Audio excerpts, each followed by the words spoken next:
Muy queridos hermanos, el apóstol Pedro, que había estado ya durante un tiempo con Jesucristo, que le había escuchado predicar muchas veces, acertó, guiado por el Espíritu Santo, acertó cuando dijo aquella frase: tú eres el Mesías. Pero ya luego no acertó cuando se trataba de ver qué clase de Mesías era Cristo. Porque se trata de un Mesías según el modelo que nos presentó la primera lectura del profeta Isaías.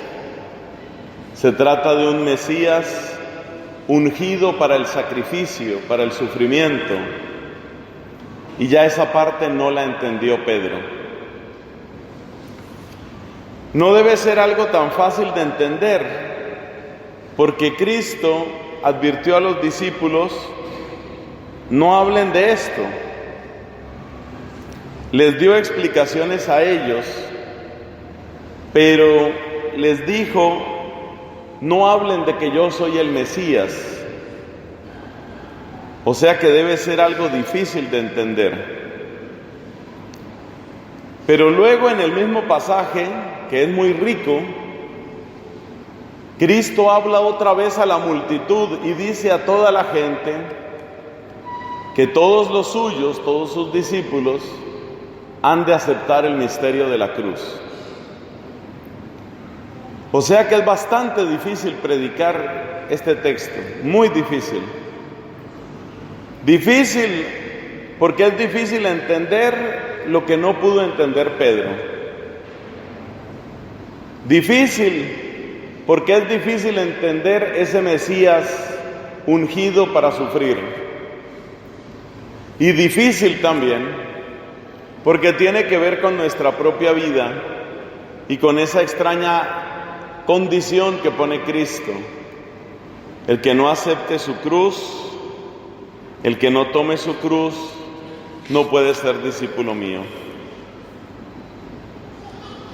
Mientras suplicamos el auxilio del Espíritu Santo, tratemos de sacar algo para nuestra vida cristiana de esta palabra que nos propone la Iglesia. Por cierto, el texto que hemos leído está todo en el capítulo 8, hacia el final del capítulo 8 de San Marcos. Tal vez una cosa que podemos hacer, buscando una luz para entender estas palabras, es la frase final, fijarnos en la frase final. El que quiera salvar la vida, el que quiera salvar su vida, la perderá. Aunque es una frase paradójica, tal vez es la que más nos puede ayudar en este momento. ¿A qué parece referirse Cristo cuando dice el que quiera salvar su vida? Tal vez se refiere a esa persona que trata de acumular para sí misma, que trata de asegurar lo suyo, esa persona que no se da a los otros, esa persona que parece vivir simplemente protegiéndose, protegiendo seguramente sus bienes, protegiendo su fama, su futuro, sus metas, su éxito. Y lo que nos dice Cristo parece que significa en primer lugar eso, que cuando en nuestra vida nos concentramos simplemente en proteger lo nuestro, al final esa vida es un fracaso. Ese que pretende salvarse de todo sufrimiento, de toda pérdida, y que por consiguiente se encierra en sus intereses, al final fracasa. Tal vez esa frase la podemos entender un poco, porque efectivamente nos damos cuenta que la persona que se aísla y se encierra en sí misma, a medida que va construyendo paredes altas para que nadie le quite nada, está construyendo su propia cárcel. Y a medida que esas paredes se cierran, está construyendo su propia tumba. El Papa Francisco, en su carta sobre la alegría del Evangelio, tiene un par de reflexiones muy buenas sobre este tema, sobre cómo la persona que se encierra termina prisionera y cómo la persona que es egoísta muy pronto es también triste y deprimida, cómo el aburrimiento y la tristeza persiguen a la persona que se encierra en su egoísmo. O sea que esa frase de Cristo creo que la podemos entender. La persona que se encierra, no se le olvide esa imagen, mientras levanta paredes para que nadie le quite nada, lo que él creía su palacio es en realidad su cárcel. Y cuando termina de cerrar su cárcel, lo que él creía su trono es en realidad su tumba. Entonces, si más o menos podemos entender esa frase de Cristo, tenemos esperanza de entender la otra parte de lo que Él nos dice ahí. Dice, el que pierda su vida por mí y por el Evangelio la salvará. ¿Por qué habla de perder la vida? Porque se sitúa en la mentalidad de la persona egoísta que toda donación la mira como pérdida.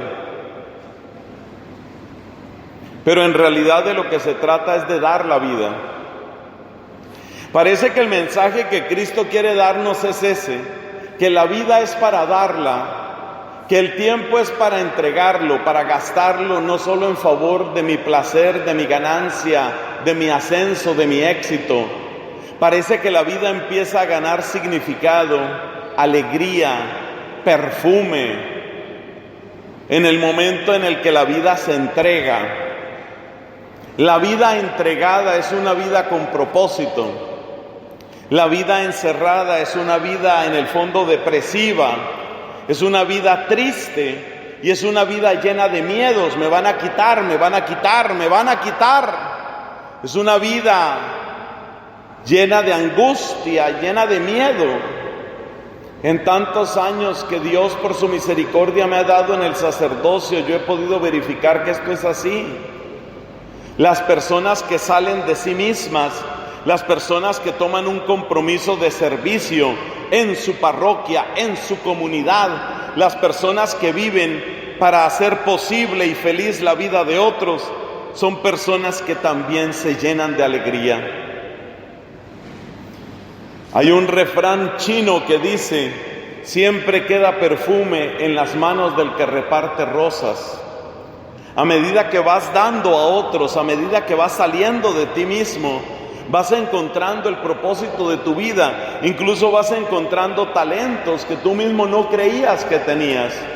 O sea que el encuentro con la verdad más profunda y más feliz sobre quién eres tú, el encuentro con esa verdad solo es posible a medida que vas dando a otros.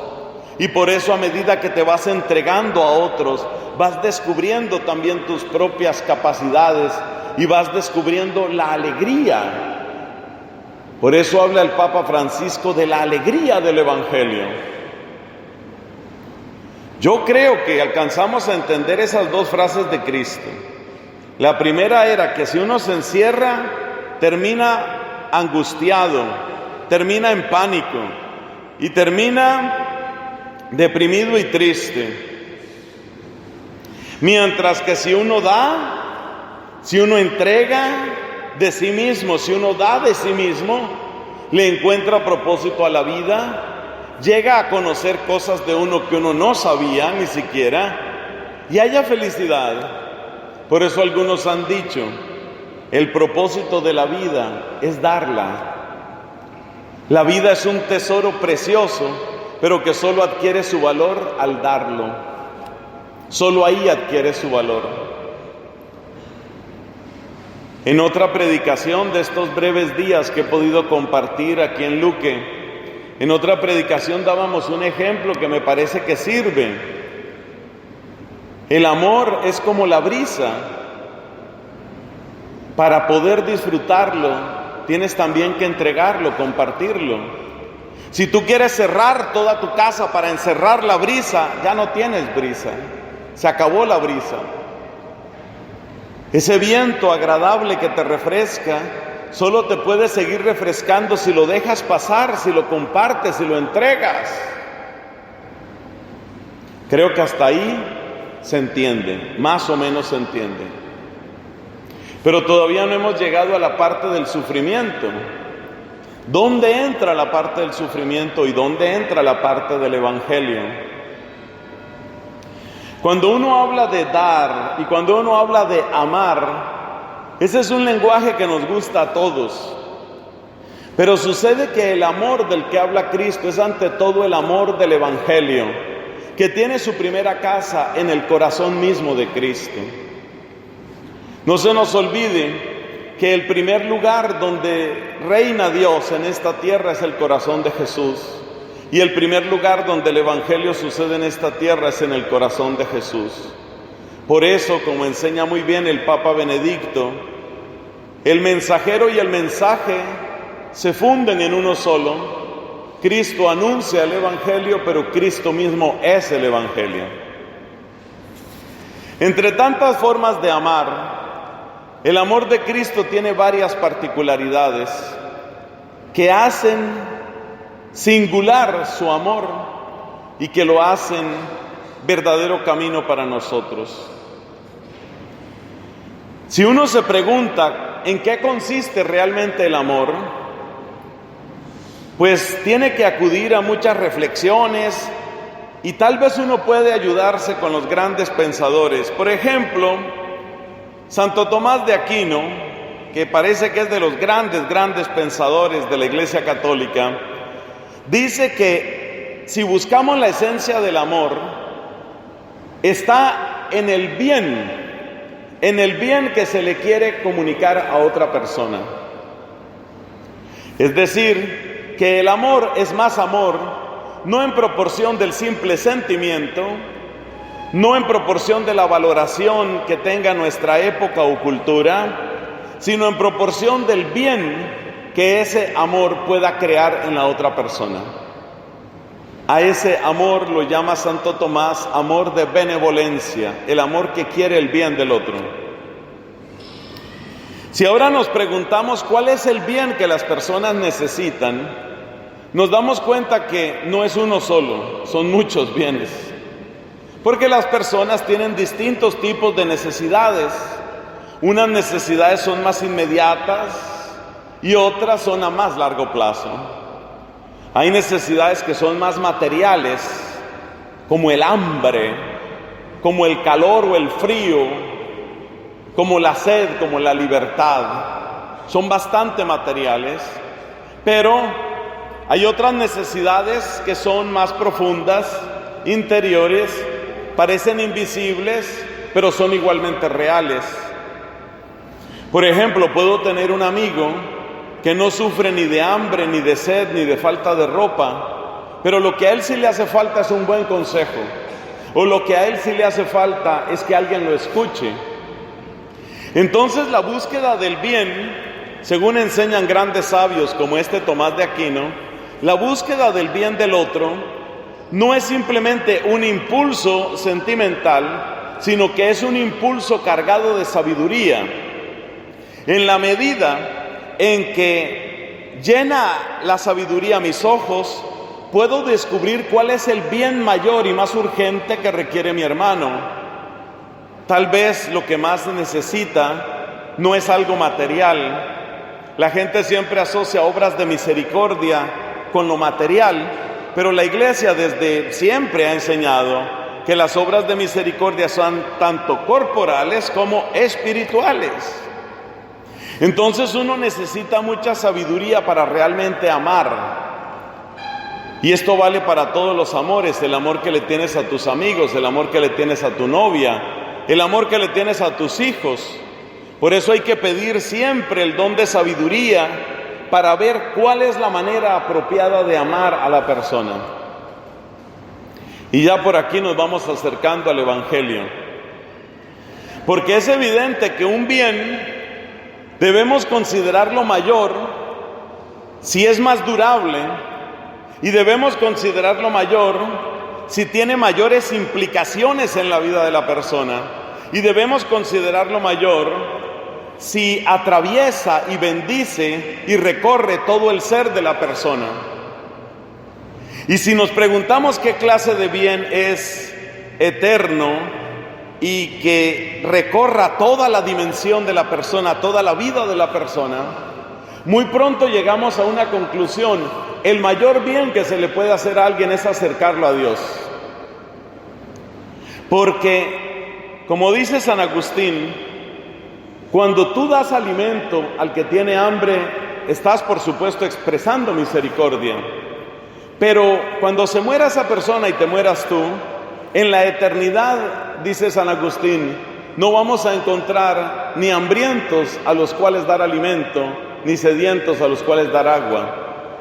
En cambio, si tú logras que una persona se acerque a Dios, por ejemplo a través de un buen consejo, persuadiéndola de que haga una buena confesión, rezando mucho por esa persona, invitándola a un buen retiro espiritual, cuando esa persona se encuentra con Dios, encuentra algo que le va a servir todos los días de su vida, en todas las áreas de su vida, e incluso más allá de esta vida, hasta la eternidad. Por eso no hay amor más grande, no hay misericordia más grande que acercar a una persona a Dios. No hay misericordia más grande que llevar con cariño y con paciencia a una persona que se encuentre con Jesucristo, porque en Él residen todos los tesoros de la gracia y la divinidad misma. O sea que el máximo amor está ahí. A veces la gente valora las obras de la iglesia en proporción a cuántos alimentos reparte. Cuando la gente tiene frío, cuántas mantas reparte la iglesia. Cuando hay una catástrofe, cuántos refugios hizo la iglesia. Y es verdad que la iglesia, nuestra amada iglesia católica, descuella en esa clase de obras de misericordia. Pero lo más grandioso de la iglesia no es eso, eso es lo que el mundo valora, porque muchas veces el mundo tiene solo ojos para las cosas materiales.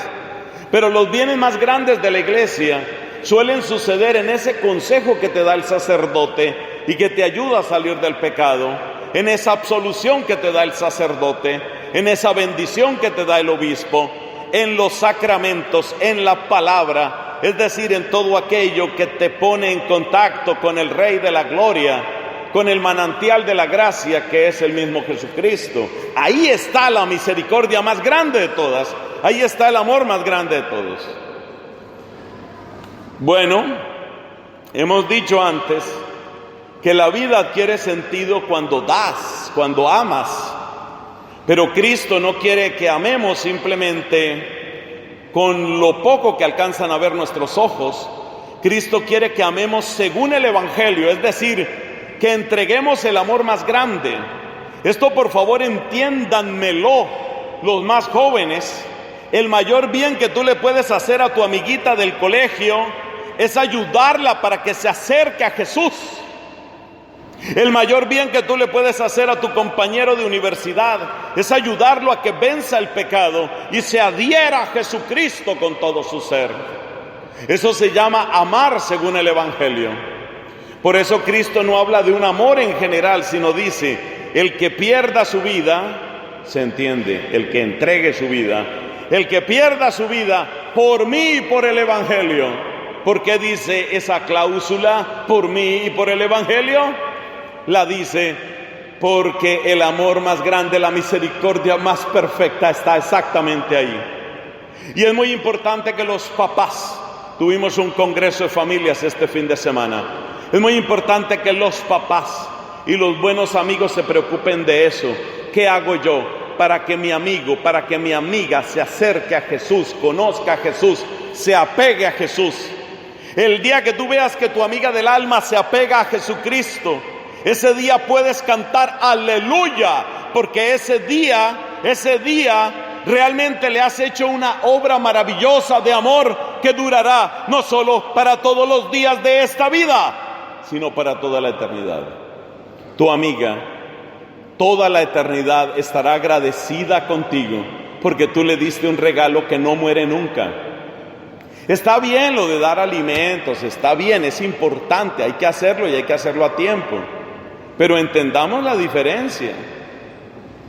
Entonces Cristo quiere que demos este amor, que es el amor grande, que es el amor del Evangelio. Y ahora sí estamos cerca del sufrimiento. Así que un poco más de paciencia. Vamos a llegar a esa parte central del sufrimiento. ¿Qué pasa cuando yo quiero acercar a una persona al Dios verdadero?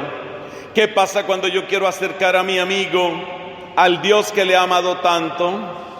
Resulta que, aquí vuelvo a la autoridad de San Agustín. San Agustín dice algo muy cierto. San Agustín da una definición del pecado que incluso me la aprendí en la lengua original, en latín. Aversio a Deo et conversio ad creaturas, dice San Agustín, que traducido es algo así como darle la espalda a Dios por buscar las cosas creadas. Ese es el pecado.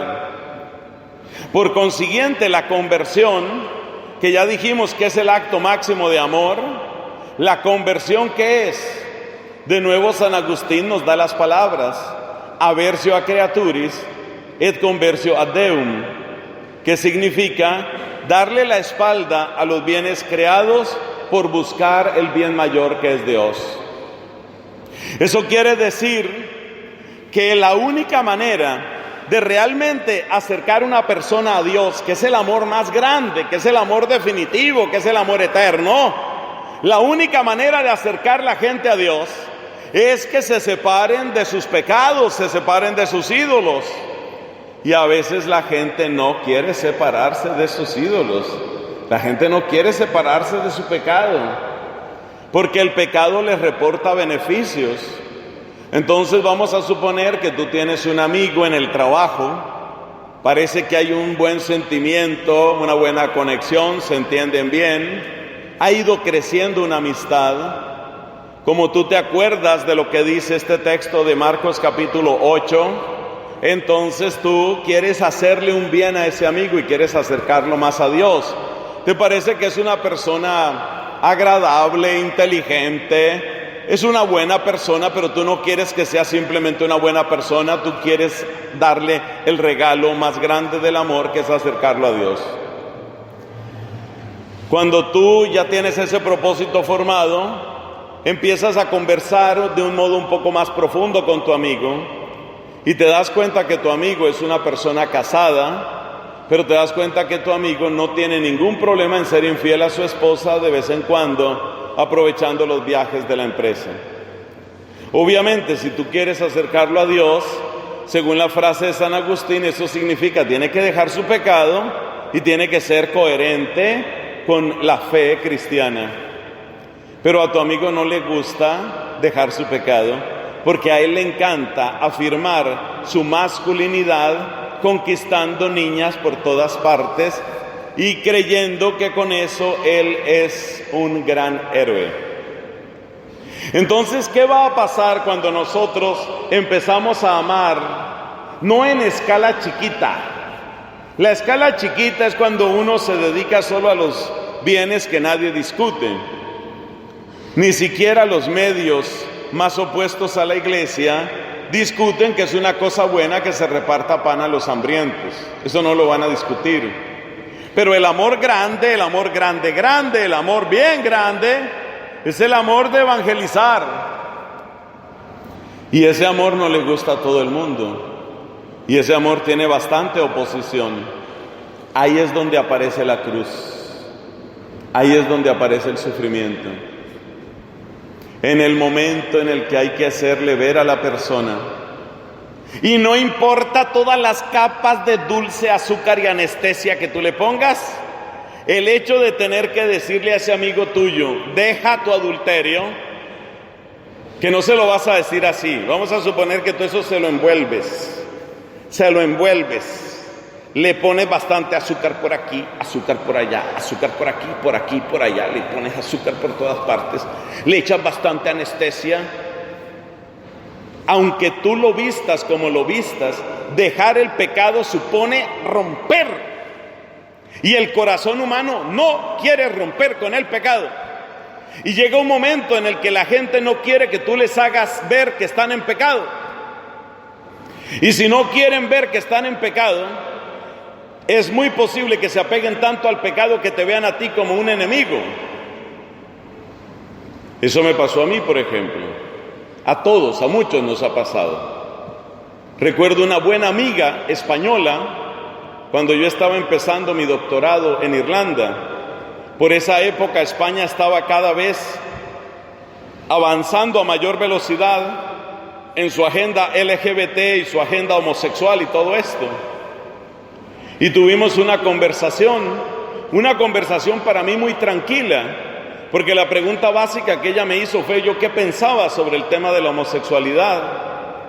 Como no estábamos en una clase de teología, sino tomando un café, yo le dije, pues yo la verdad estoy convencido de lo que dice la Iglesia en el catecismo. Me parece que es muy respetuoso con todo el mundo y creo que dice lo que tiene que decir. Ah, entonces tú lo rechazas. Yo le insistí, yo estoy de acuerdo con lo que allí se dice. Hay algo que es objetivamente desordenado. No estoy diciendo que se maltrate a las personas, pero hay algo desordenado ahí. Oye, no me lo vas a creer. Dejó el resto del café servido y se largó. Se acabó la amistad. Entonces ya vamos entendiendo dónde entra el tema de la cruz. Mientras tú estés haciendo esos servicios de amor, de nada más repartir unos sándwiches, todo el mundo te va a querer. Mientras la iglesia se mantenga solamente en el plano material y exterior, la iglesia puede tener relaciones aparentemente buenas con el mundo. Pero apenas la iglesia intente ser fiel a su propio ser, intente predicar lo que tiene que predicar, en el momento en el que la iglesia tiene que ser fiel al evangelio y tiene que llamar pecado al pecado, en ese momento, ¿qué crees tú que llega?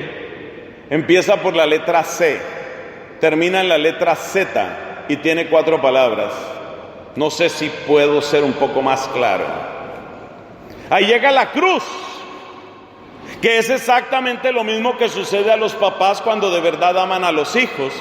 Todo papá sabe que amar al hijo no puede ser complacerle en todo. Todo papá sabe que amar al hijo implica que en cierto momento no estoy de acuerdo con lo que estás haciendo. Y entonces el hijo va a decir, pero es mi vida. Y tú le vas a decir, es tu vida, pero tú tienes que saber que no estoy de acuerdo. Ah, pero yo ya soy mayor de edad. Y tú le vas a decir, eres mayor de edad, pero yo sigo siendo tu papá, yo sigo siendo tu mamá. Y te cuento que no estoy de acuerdo con eso y me parece que vas por mal camino.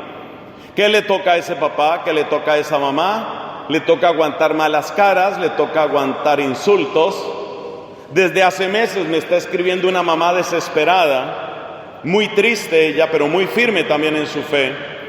Resulta que la hija estaba en una relación de fornicación permanente con el novio y dando un paso más en su descaro, quería traer el novio a que viviera a la casa con el papá, con la mamá y con todo el mundo. Y entonces que mi novio viva aquí.